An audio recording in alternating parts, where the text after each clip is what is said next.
last. For countless generations have we awaited this moment.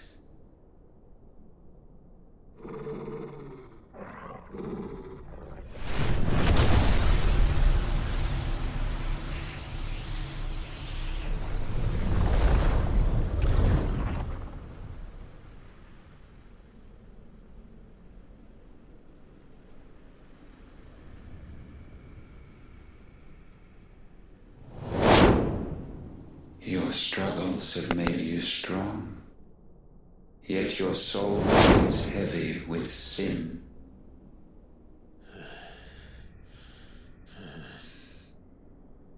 Absolution is nigh. Repent, and all shall be forgiven.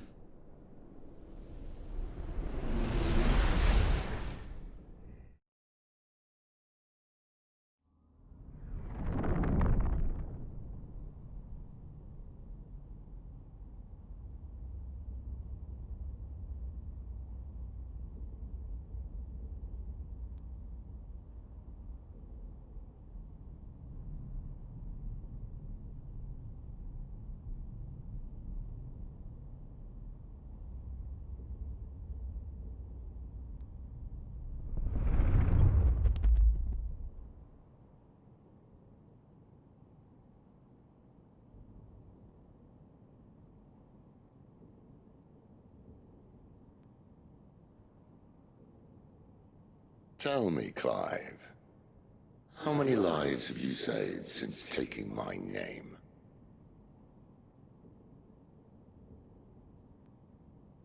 Fewer than we have ruined. Wherever we go, we leave a sea of tears in our wake. These are the wages of your will, son.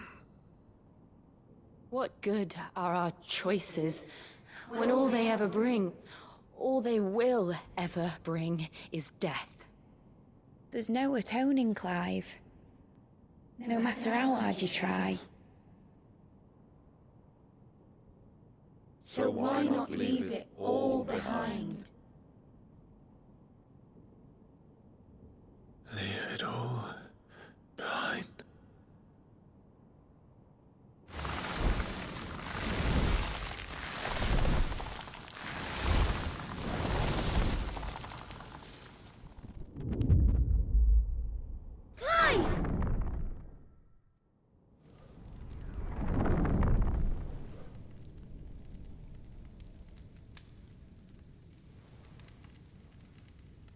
Please, won't somebody save me? Won't anybody love me? I yearn, yet still she is not mine. Have I not given enough? From will is born desire, and it is this which consumes you, rendering you incomplete. Do you not see how the world bends and warps under the weight of your hungering hearts?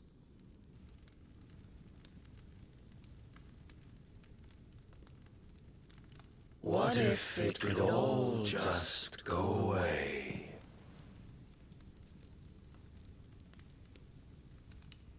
Just go away.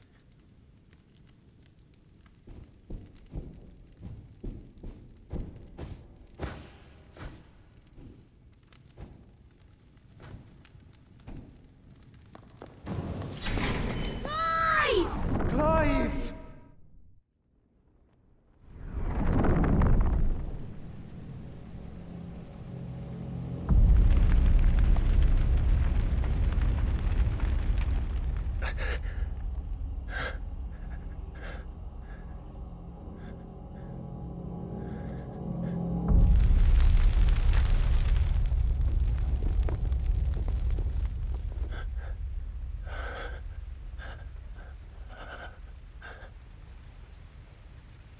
None of this is real. Wake up. It's time to go home, Clive.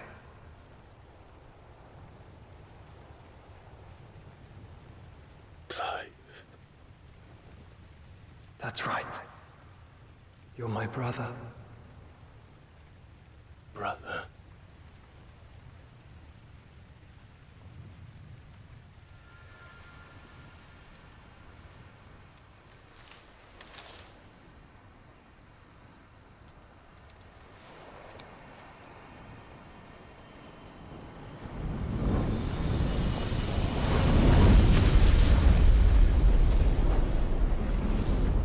Come.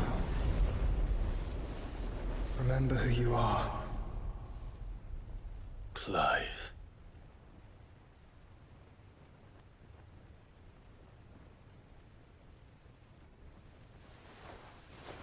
Once more, lest you forget.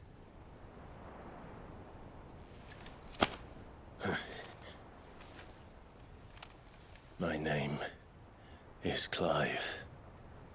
Clive Rosfield. Look. Ultima.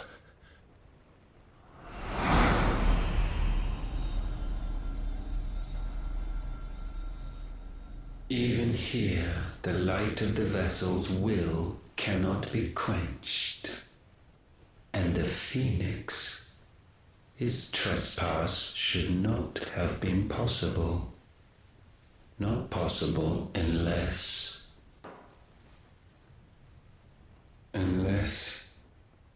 he has been with Mythos all along. The mark of the Phoenix, emblazoned upon his heart, made manifest by the power of will alone. The power of creation. Can it be? Are their wills truly so potent? Are you still talking?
Damn it, Clive. Wake up.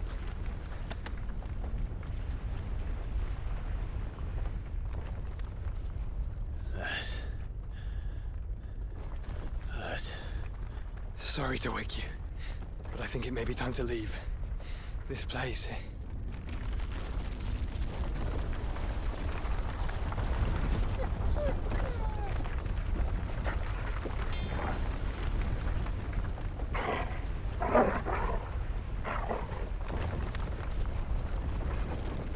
Once again does my creation stray from the path laid before it.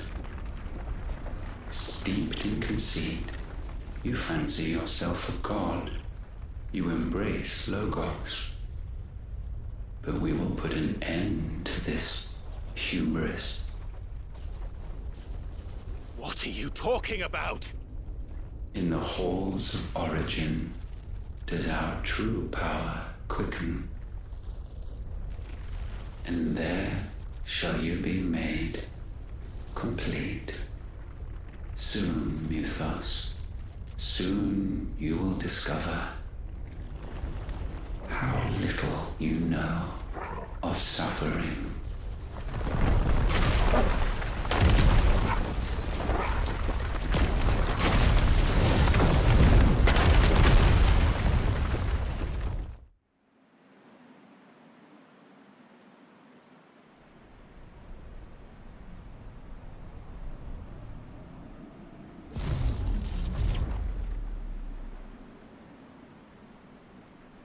And so the crystals are no more. Yet in their silence, a new song rings. Its chorus building, a crescendo as it enters its final movement, stirring those long aslumber to waking. And back to their origin.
Bloody crystals cracked.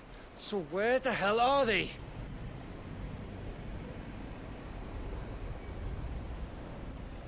Oh, fuck me.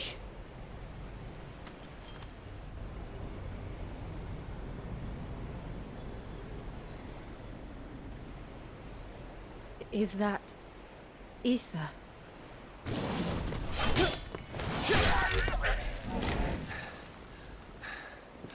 What in good Grieger's name is going on? This is wrong.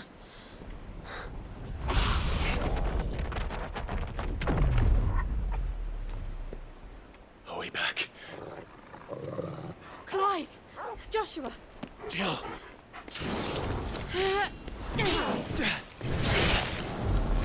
Is everyone all right? We're fine. What happened? Too much to explain here. Mate! We're leaving! Now! Everyone, fall back to the ship!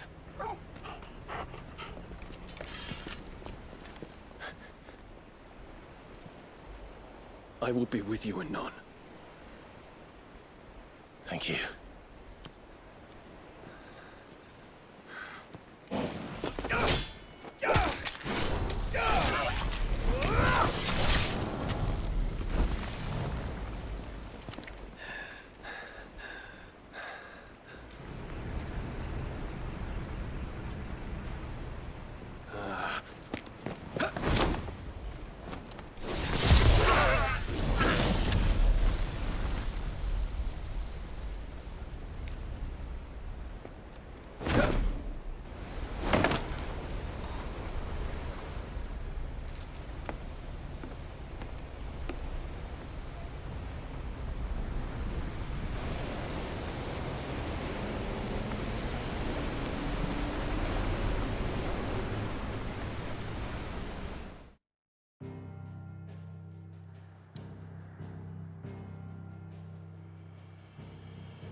I need to tell everyone what happened at Drake's Spine, and I'm going to need Otto's help.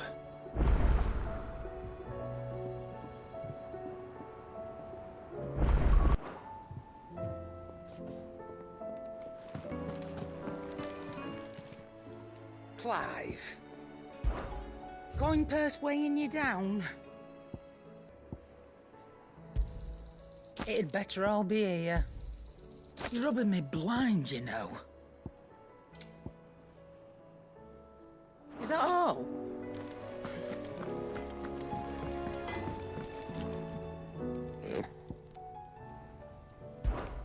What's that for you, dear?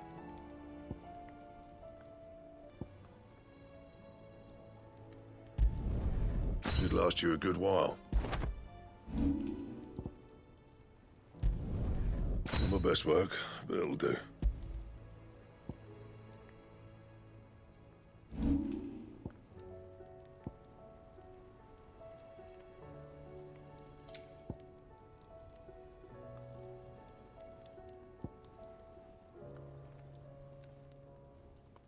And?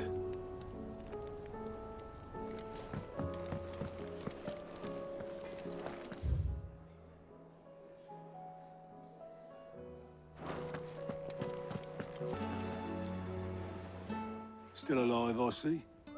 Something tells me that eyesore on the horizon is your doing. How'd you manage that? It's a long story. One that I'd rather only tell once.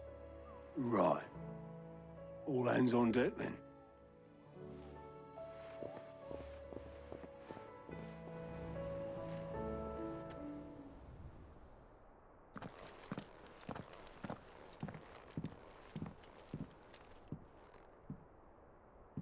Is this everyone?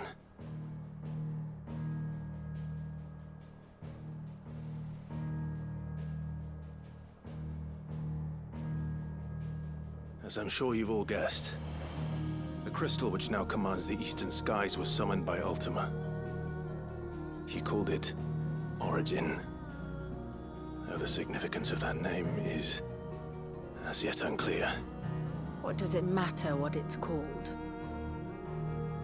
Its emergence tore Twinside asunder and wiped my homeland from the map.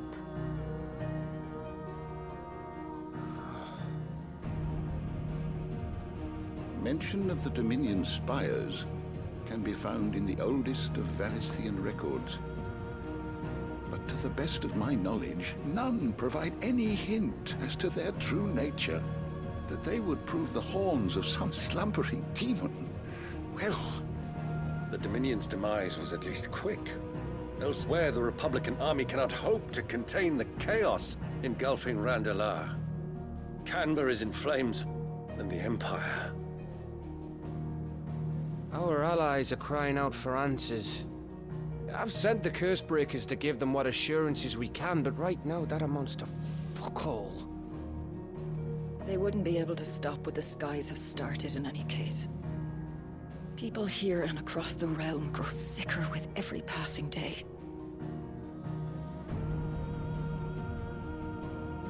Could it be that this new Mother Crystal is like the others? That it draws upon the land's ether? It certainly looked that way from stone here. If that were true, it would explain the hastening spread of the Blight since the crystal's appearance. Would it not? And as the land's ether slowly rises to the surface, it pools, corrupting all who cannot channel its energies. Archay above, ether floods below, and in the middle, here we languish, hopelessly entrapped.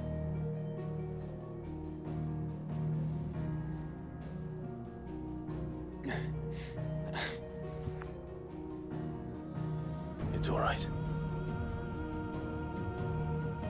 When we faced him at Stone here, Ultima told us his true power quickens in the halls of Origin.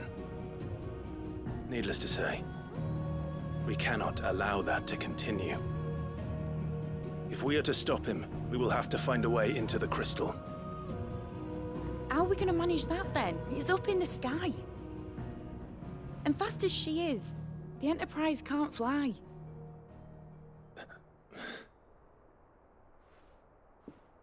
It's a lot to take in, and I reckon we'd all benefit from some time to clear our heads. The answer will come to us, Don't you worry. Ain't that right, Clive? Right. That's right. Well, go on then. Bugger off.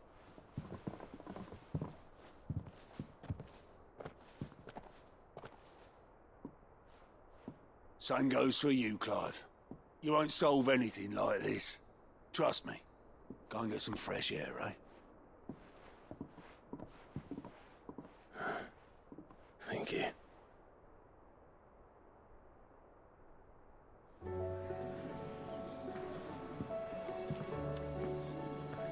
Joshua seemed upset.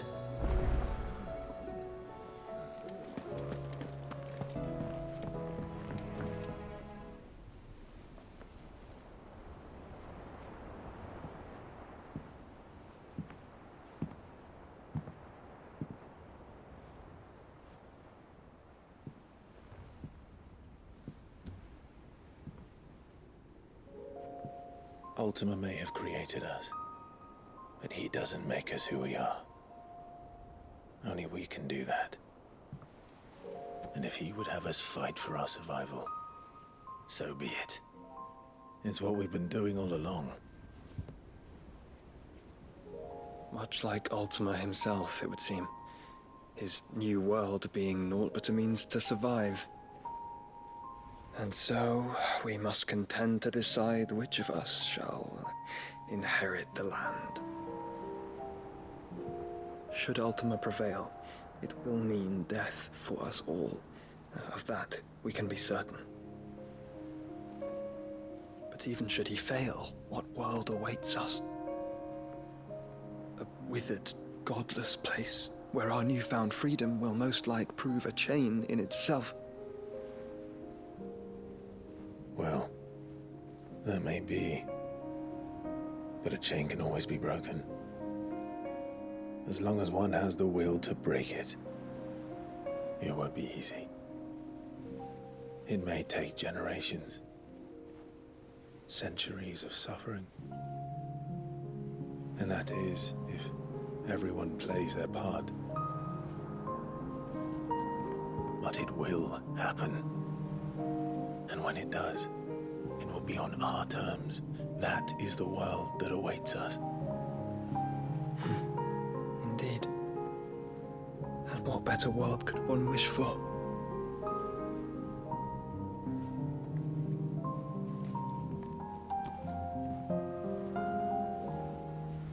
But first, we have to reach that crystal.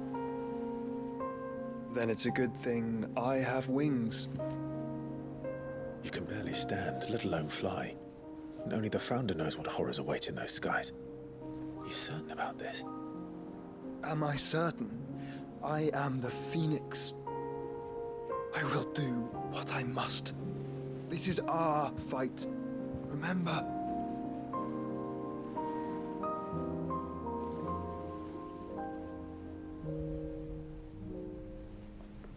All right. I yield. But only what you must, yes?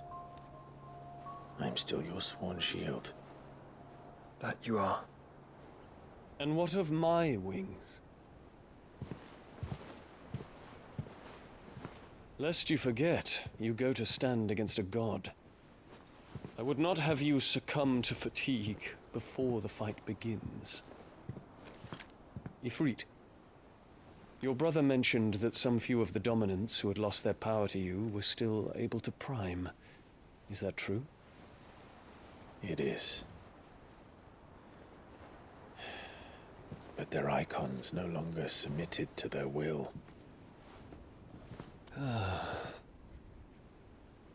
Then mine will have to be stronger. That you both might save your strength for the battle to come. You don't have to do this. If you do, there's a chance you might lose all you have left. And what have I but regret?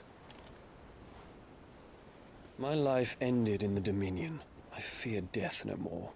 Besides, I would have words with Ultima. He has much to answer for.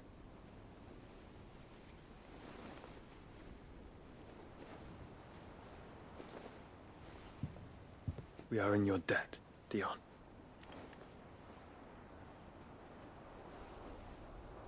We can speak of debts when this is over.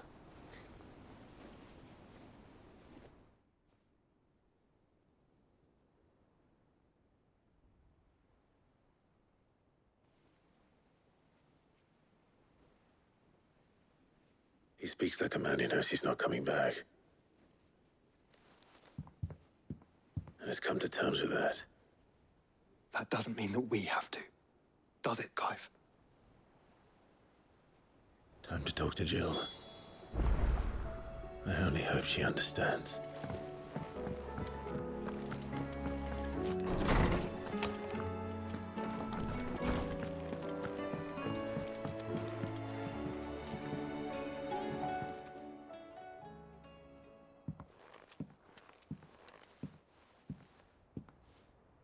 Come to wish on a star.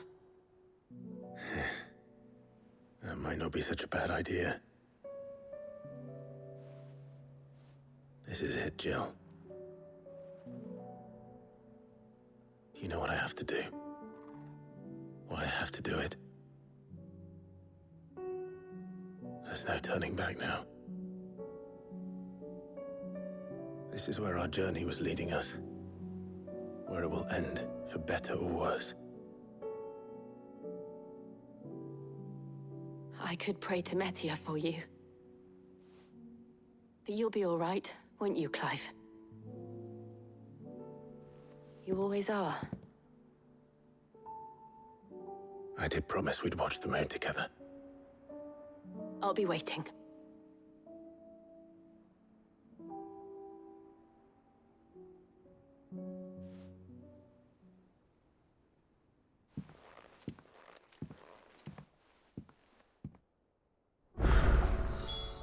It's almost time.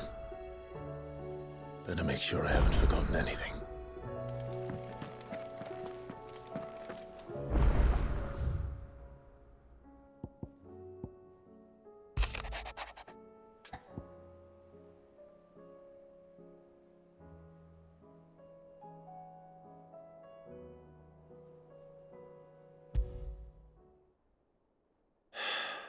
What is it this time, Torgal?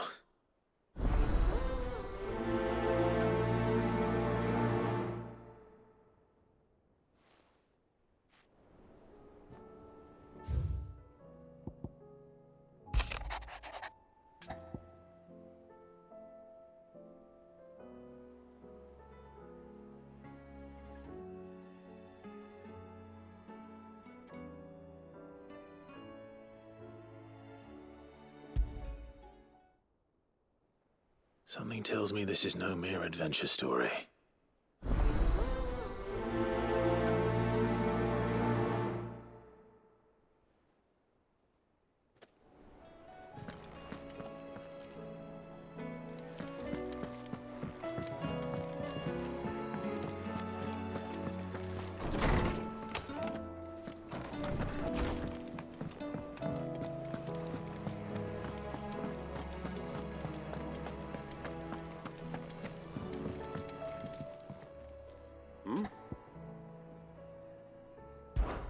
Clive, my boy!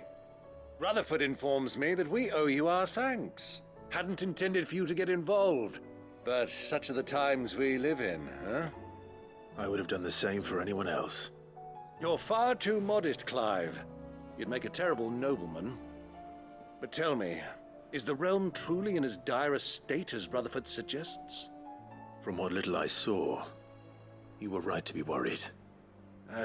I suppose I should have expected the worst. But I was rather hoping the great and good of the realm might have things a little more under control.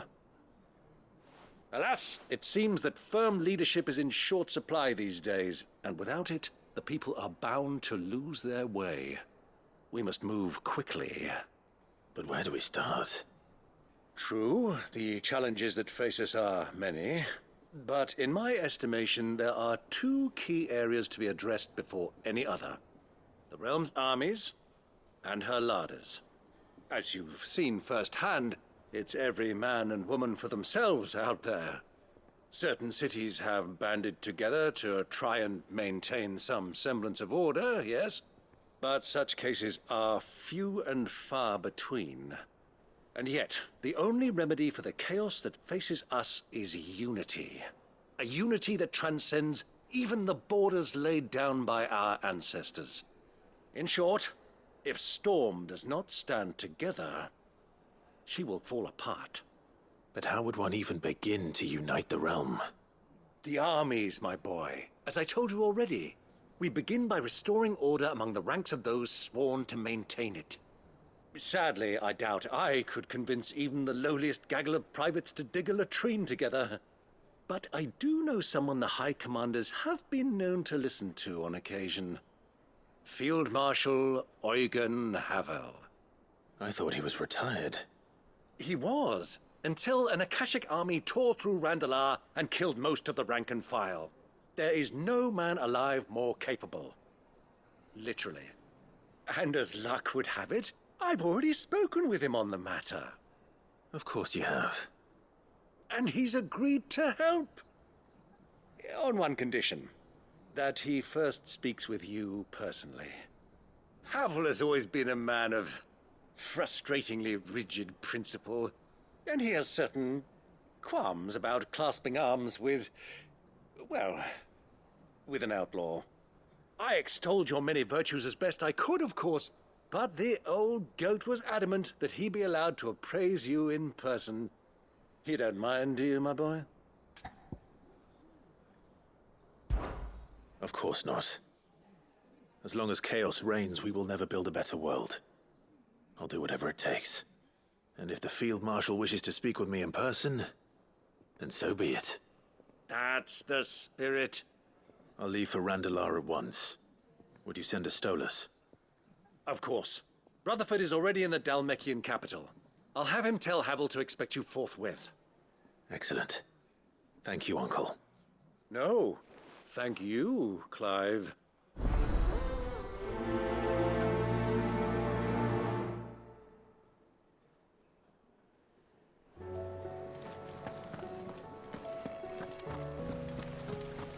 What do you think happened to Miss Midadol?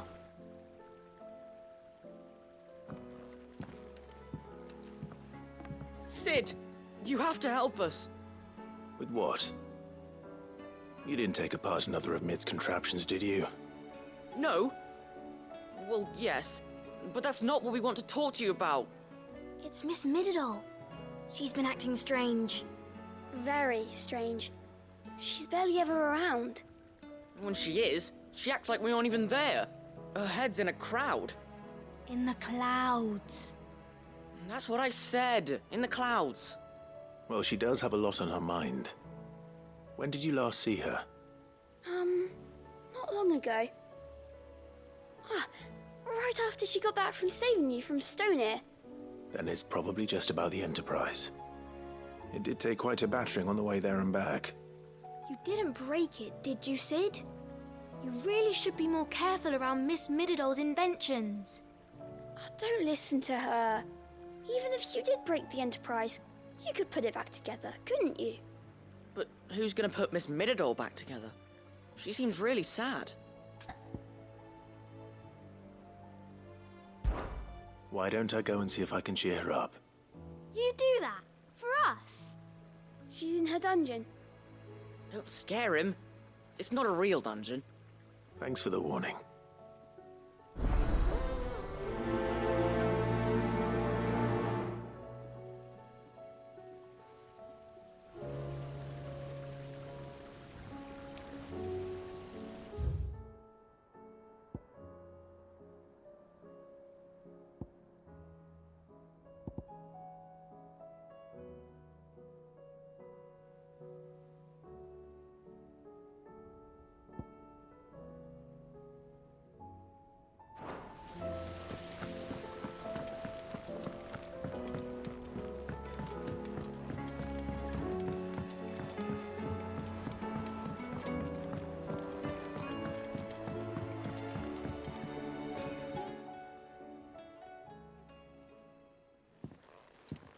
Pining for something, boy?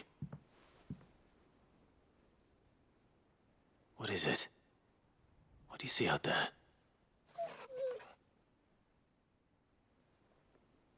I never did ask where you got that anklet of yours. From Sid, that's why. On the day he brought him home. That long ago? And you're only thinking to ask this now? Sid saw that the pup had a habit of gnawing on his leg, since you ask. Clap that there iron on him to keep him from doing it. What was wrong, boy? Partake, like as not. Must have been hard on the poor whelp losing his loving masters at such a young age. Doubly hard in being a frost wolf, torn away from his Eikons and all. Sid would always tell him, you want that iron gone, you find what it is you're looking for. I reckon what he was looking for was you. I'm sorry, Torgal. Sorry for making you wait so long. Let's get that thing off you.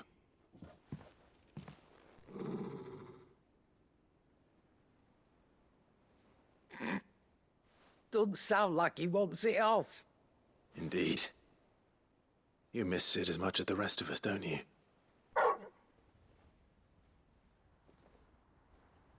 You want me to go with you somewhere?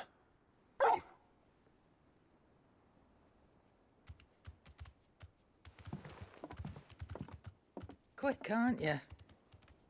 Glad you've been paying attention. Not nearly as much as you have, Lady Karen. Aye, good thing and all. It's not like Gav would have kept him in nuts and rubbed his belly these past 10 summers. Your kindness is appreciated. You've been a good friend to him. Only because he doesn't talk back like the rest of you. Go on now.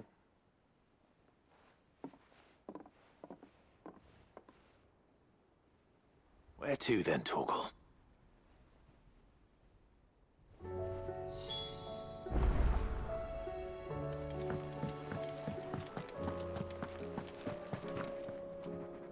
All right, Torgal. Where are you taking me? I'm going to need a little bit more than that, boy. Do you have a better hint for me? Unless... you've already given me one. Back on the rear deck, you were looking west, toward Rosaria.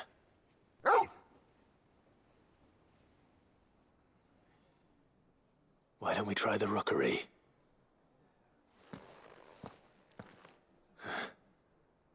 I haven't been to the island in almost 20 years. To Port Isolde, then. Fingers crossed the old mooring is still there.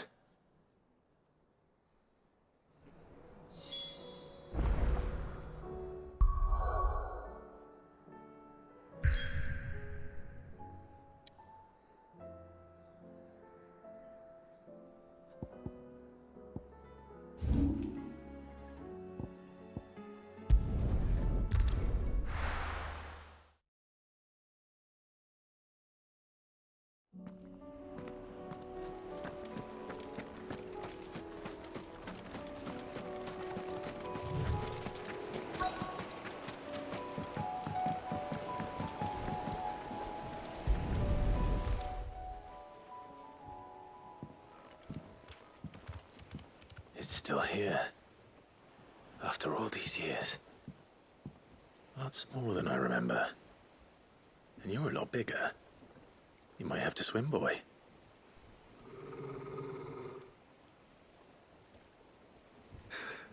I wasn't being serious.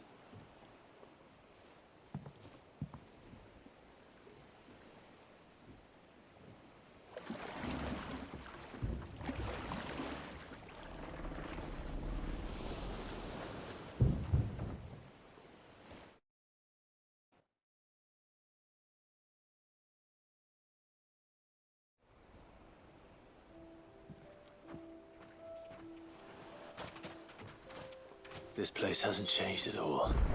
The rookery's right through those trees. Come on. Race you there? I bet I could still beat you.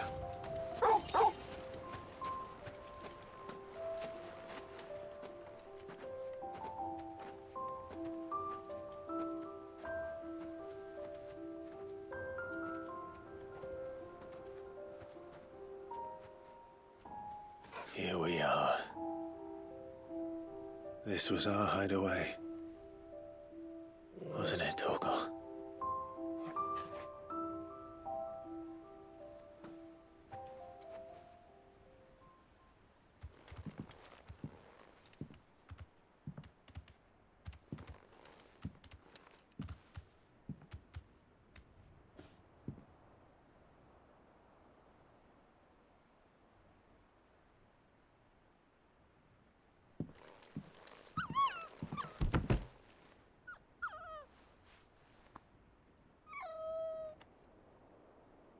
Coming here helped me to forget who I was.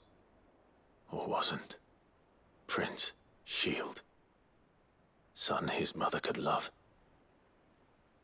Had I been any one of those things? Perhaps.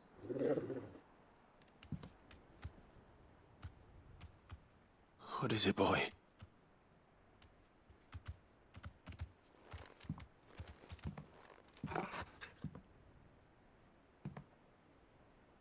This is all from the castle.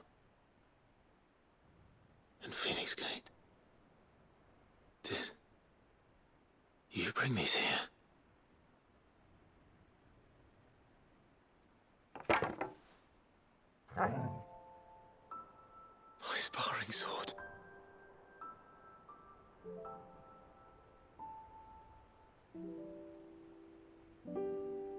Well, well.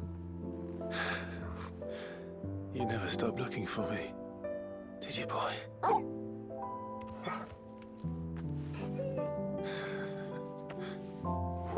Thank you, Torgal. For never giving up. For never forgetting.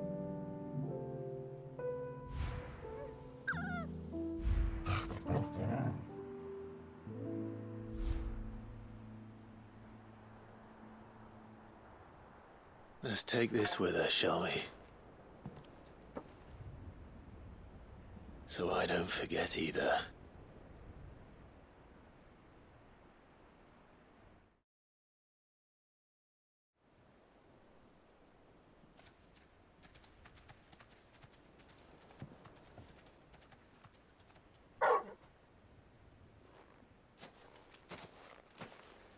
That's not the way back to the boat, Torgal.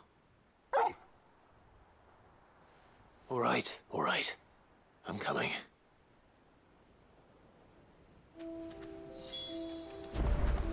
I think I know where we're going.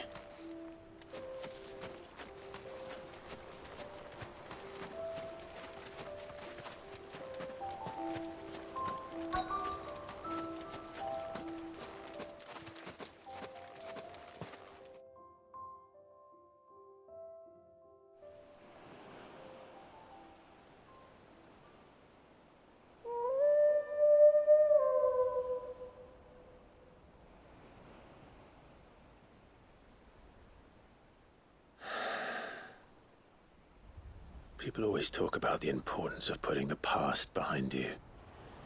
But without it, we wouldn't be who we are today.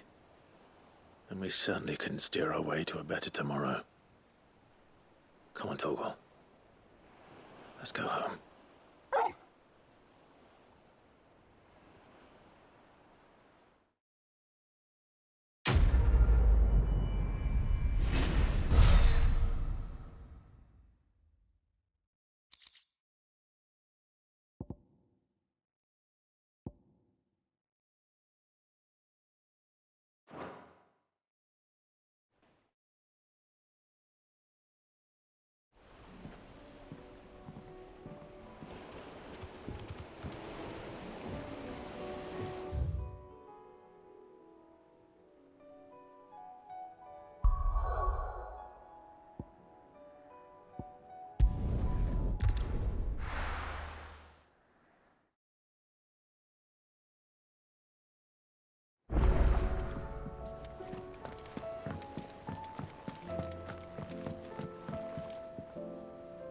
Vivian, I read your note, and I'd be happy to help you find the book you're looking for.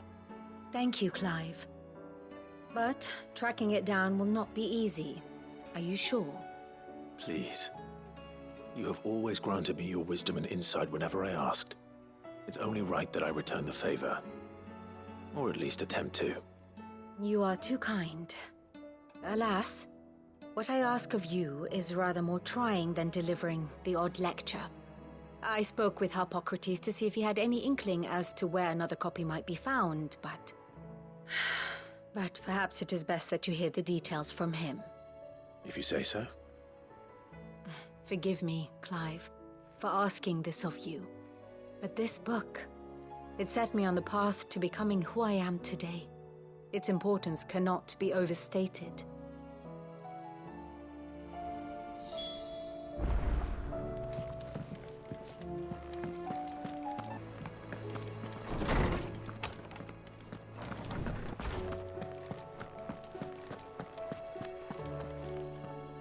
Ah, Clive, my boy.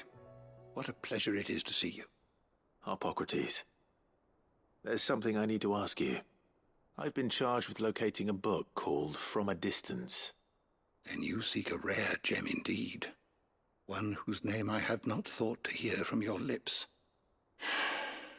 You've been talking to Vivian. Right as always. But she didn't seem keen to tell me very much. I take it she didn't like what you had to say. And yet I gather it did naught to dissuade her. Clive, if the young professor has tasked you with obtaining a copy, I fear she asks the impossible. The executors would not allow it. The executors? Coveters of Secrets. A clandestine organization committed to the collection and intenebration of forbidden texts and technologies. One such text being the tome Vivian seeks, chronicling as it does the true history of the enslavement of bearers. A tale which could overturn the established order were it ever to become widely known. Or, so rumor has it. I've never actually read the thing, or even set eyes on it for that matter. How is it that I haven't heard of this organization? Why, secrecy is the executor's watchword. They lurk in the shadows, emerging only to seize that which must be seized, be it books, inventions, or people, before disappearing again, leaving nary a trace. Which would explain why Vivian's copy was snatched from her grasp not long after she found it. By the hand of the executors, yes. But what drives them? Self-interest or ideology? A fine question. Sadly, all that is known of the executors can be recounted in a single breath. You may just as soon ask me of their origins, numbers, or the identities of their leaders. Any answer I give would be pure speculation. Then my hunt was doomed from the first. What was Vivian expecting? That I'd pluck it from thin air? Not from thin air, no. From ash. Rumors of the executors are rife among the scholars of Storm, but rather less so across the Strait. I have a friend. Well, I had a friend in the village of Garnick, a collector of rare tomes, upon which subject we would oft correspond. Alas, I have heard naught from him since the skies fell dark. And no doubt he too has turned. But though he did not mention it by name, it is possible that a surviving copy of From a Distance yet rests upon one of his many shelves, quietly awaiting discovery. If you were, by some chance, able to save even a single book from the poor man's library, I know his soul would rest easier. Very well. When I next find myself in Waloed, I'll be sure to pay Garnick a visit.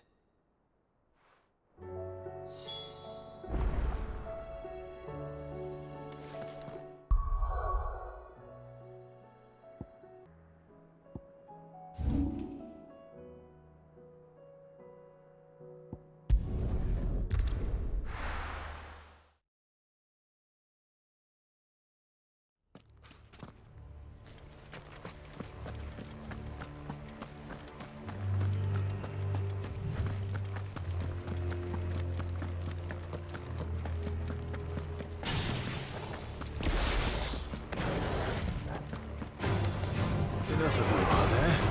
Go to him!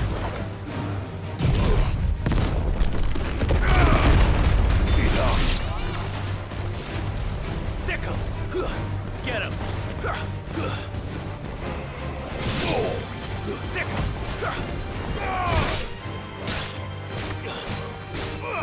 Attack!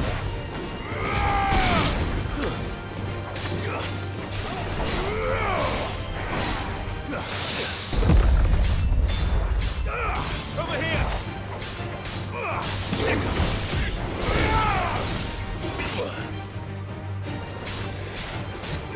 This one!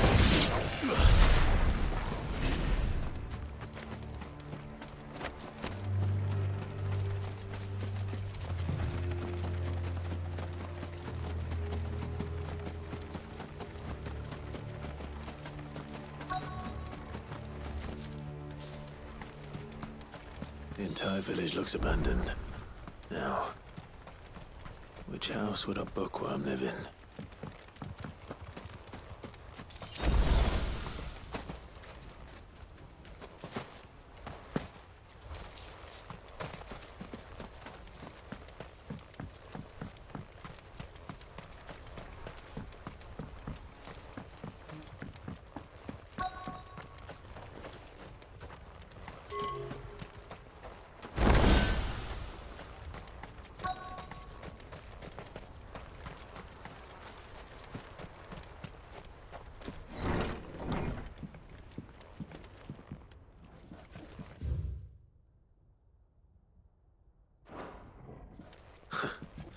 His interests were certainly varied.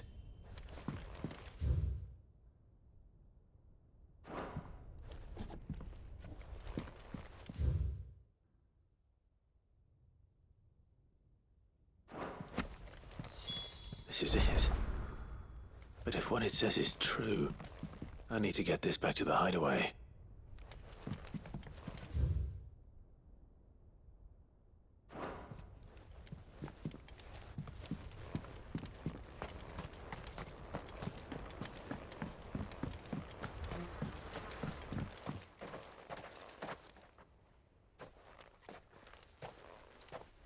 Leaving so soon, stranger?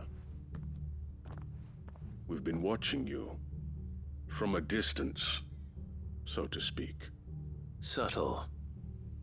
I know who you are. Then we need not waste time on introductions.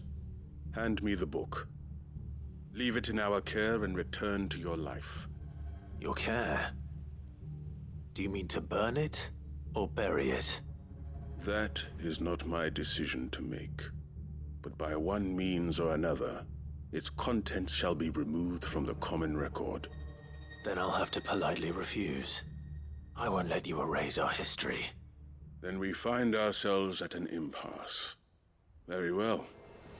The book can just as easily be pried from your dead hand.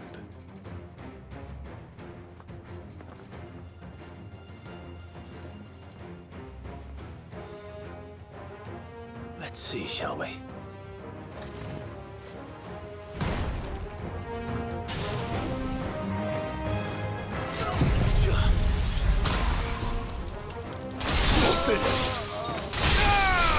Hold on! Kill! Attack! Get him! This one!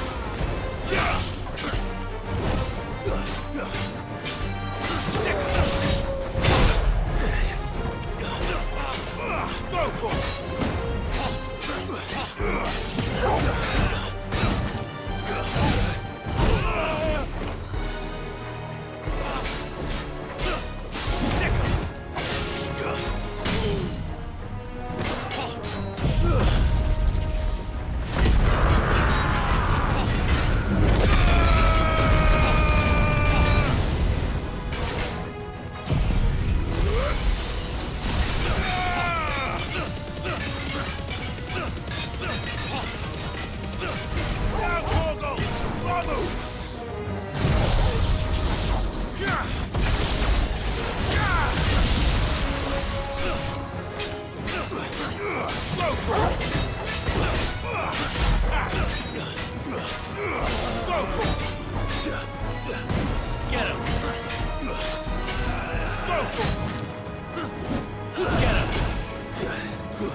this one.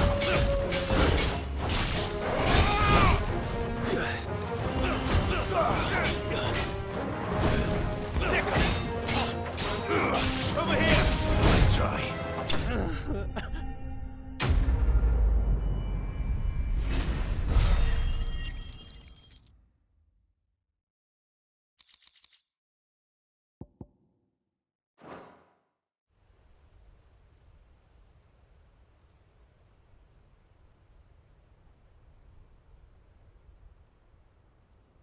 Impressive.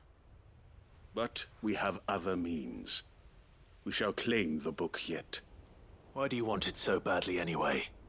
It lays out in no uncertain terms the vanity and avarice of mankind. It tells the shameful history of the persecution and oppression of a gifted few by a giftless many. Would you say that this interpretation was correct? I don't know. You don't know. Your sword may be sharp, but your wits are dull. So let me answer for you. There is no correct interpretation of history. That a series of events took place may be proved beyond a doubt. But there can be no single, immutable explanation as to why they came to pass. It is a question of numbers and of belief. If enough people believe that a set of events occurred for a reason, that belief becomes the truth. So you're trying to control the truth? We are trying to protect people from themselves, from knowledge that would bring them naught but pain. That is all. You may keep the book, for now. The world is small. We shall meet again. Until then. Wait! Damn it. Let's get this back to Vivian. Perhaps she can explain what that was all about.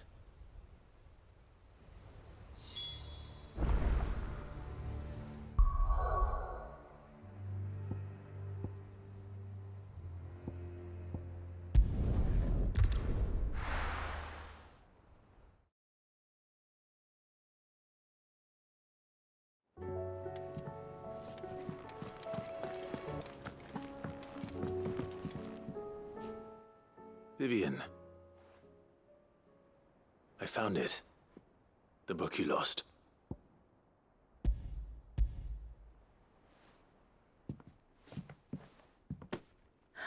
You found it. Thank you, Clive. Even though I asked this of you, I was not entirely sure it would be possible. I feared the executors had seized every copy. I met with one of these executors, and I convinced him to let me keep it. He told me something. That the truth is just a matter of collective belief. And that if enough people believe a lie, that lie becomes the truth. It does. But it also means that the truth is not immutable. That it can be changed. Provided that those who wish to change it can convince enough people that their perspective is the correct one. As the sad history of the bearers proves. You said that the book inspired you to become a scholar. It did.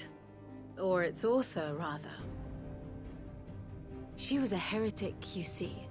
A firebrand and a dissenter. A gallows stood ready for her in every corner of the realm. And by shunning society, or perhaps being shunned by it, she stumbled upon a truth so potent that an entire realm trembled at the prospect of its utterance. I, too, have always felt somehow set apart from the world of men. A stranger to my own species. She taught me that my solitude was not a curse, but a gift.